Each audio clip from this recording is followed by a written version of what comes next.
Pagkatapos ng Jason? Well, madaming tao na nakikinig sa music ko ngayon and nabigyan ako ng chance, lalo yung music ko kasi syempre nagamit yung music ko as OSTs sa mismong show. Naalala ko nung time na sabi mo pinaghahandaan ko talaga to, tas ngayon nagbunga. Yeah, I mean, hindi naman siya nasayang. At least sinabi ko nga, pinagandaan ko siya for 2 years. In any way, talagang in-improve ko yung sarili ko and I don't know, maybe this is like a harvesting season. Kahit pa paano yun. Harvesting season.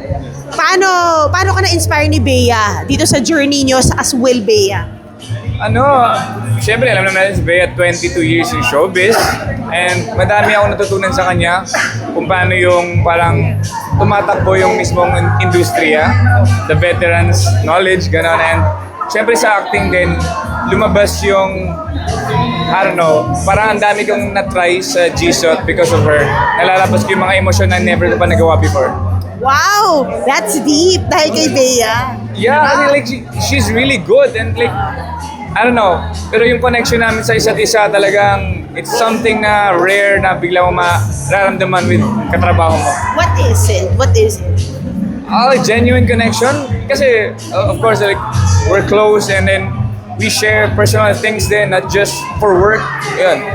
Anong sabi nung nag-Shanghai kayo? Parang hindi na ata part ng G-Shot yun It's for a business venture. Wow! So, yeah, may business kami ilalabas maybe next month. Wow, nasa business. Anong level na kayo? Business level? Business partners.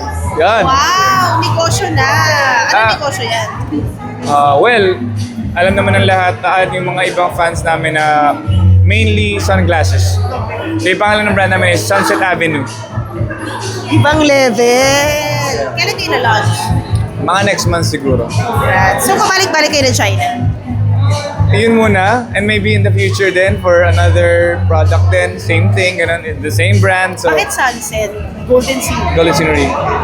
And then like, namin like, Golden Scenery of Tomorrow is very special to us na after Golden Scenery of Tomorrow, like, ako, almost half of my earnings from that series napunta din sa business. So parang yung mismong memory nung mismong series namin na Golden Scenery of Tomorrow, napalago namin at talagang yun. So para sa fans nyo rin? Na? Para sa fans nyo rin yung mga product? Hindi ko naman masasabing para sa kanila, pero happy din kami na talagang supportive sila. Yun, they're excited na ilabas namin yung product. Kasi syempre kasama namin sila sa journey namin sa G-Shot. So gusto nilang kaming samahan din dito sa journey namin sa business na to. Congratulations.